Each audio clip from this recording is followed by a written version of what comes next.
Hi everyone, welcome back to my YouTube page, and if you're new here, I am T and I make wedding dresses. I also do alterations on them, and I just like to show the behind the scenes.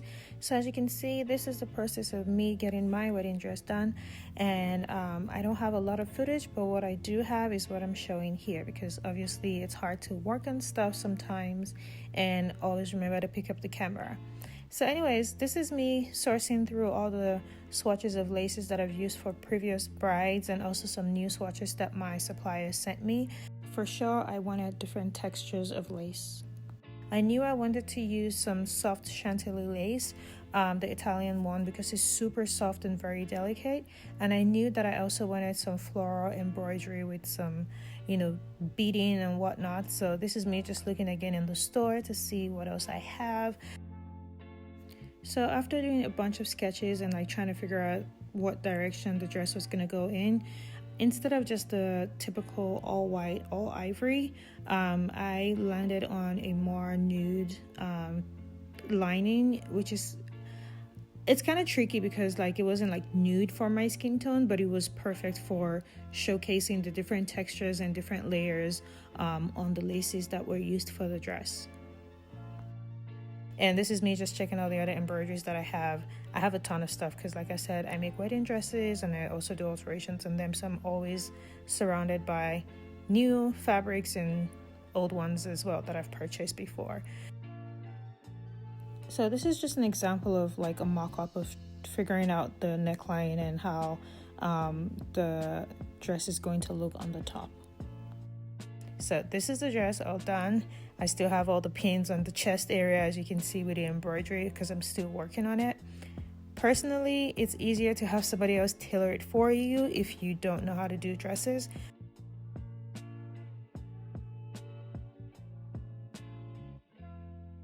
It's easier for me to tailor it myself, since this is pretty much what I do full time anyways.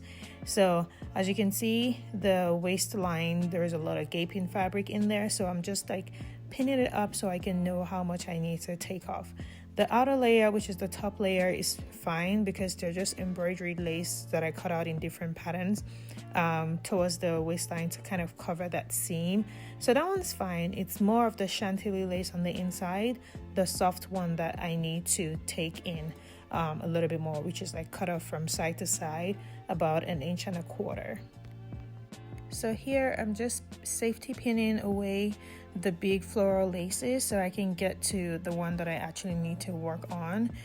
This is important, that way when I'm sewing I don't get any of the bigger lace cut in the seam allowance.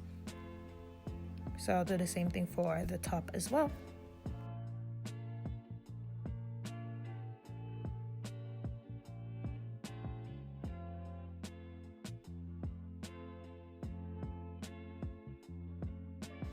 So as you can see, I flipped it inside out. I do a stay stitch on the corset portion of the dress with the lining, that way nothing's moving, and then now I can go ahead and tackle the waistline. So for the waistline, I'm going to be separating the lining. You can see my blue mark on there of where the new seam allowance is going to be. So I'm going to separate the lining from the chantilly lace and from the top layered lace. That way I can only fix the middle, which is the part that I need, the illusion lace and the chantilly lace. Those are the only two layers I'm touching. The lining was perfect. I didn't need to cut it. I didn't need to make it shorter or longer. It was perfect. And the very top layer was also perfect. So remember, I'm just fixing the middle part, the layer in between the top layer and the lining.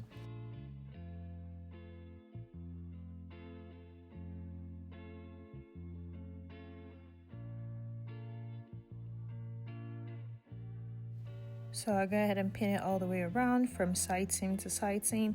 And as you can see, I am not catching the lining at all. So I will put that new seam line, which is the two layers that I've pinned together, on the corset line, because I want to sew that together and, try it on again and make sure everything fits well before I go ahead and add the lining to it, because the lining is kind of closing everything together. So that's just what I'm doing here.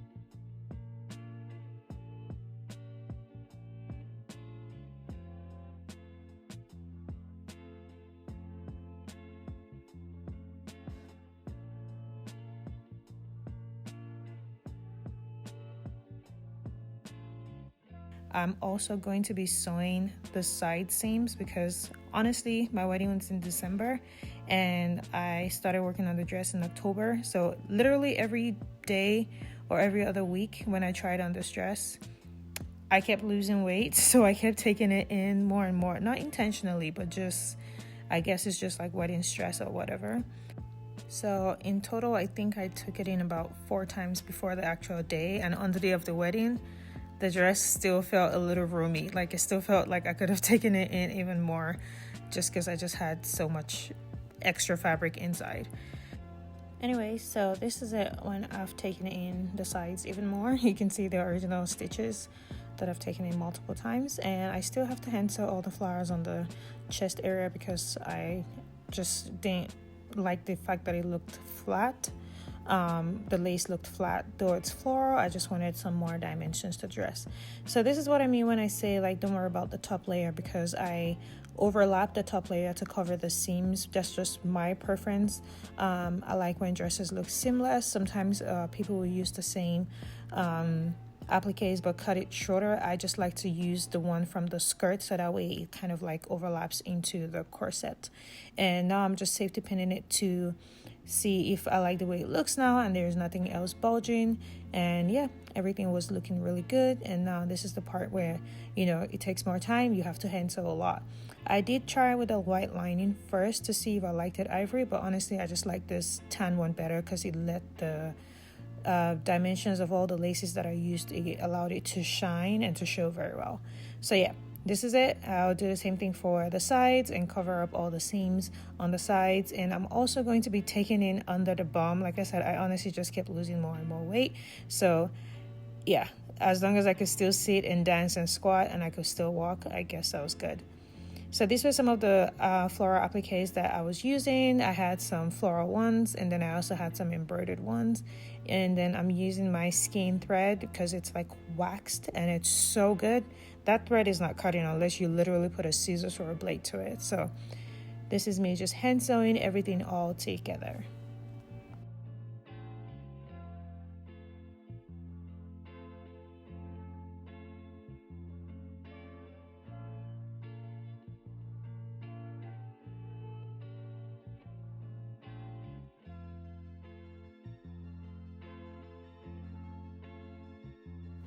And then after hand sewing everything, I go ahead and sew my cups in. I just like this because it allowed me to play with the different styles of cups that I have, like the push-up ones, but I just decided to go with the original ones since I'm already comfortable with the way my chest looks in the dress. So I just, for some extra support and extra padding, I just went ahead and did like a non-padded cups in there.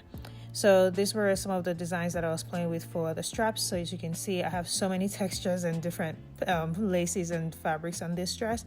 But yeah, that's how the strap looked. It was super, super beautiful. Like you see, everything here fits really well. The back is perfect, under the bum is perfect. The chest looks good. And I'm just genuinely grateful that I got to do this and I get to share it all with you guys. If you have any questions, definitely let me know. And if you would have done anything differently, also you can let me know. You know, opinions are always welcome. But yeah, this is just a little picture and video that I have, and I'll see you guys in the next tutorial. Have a good one.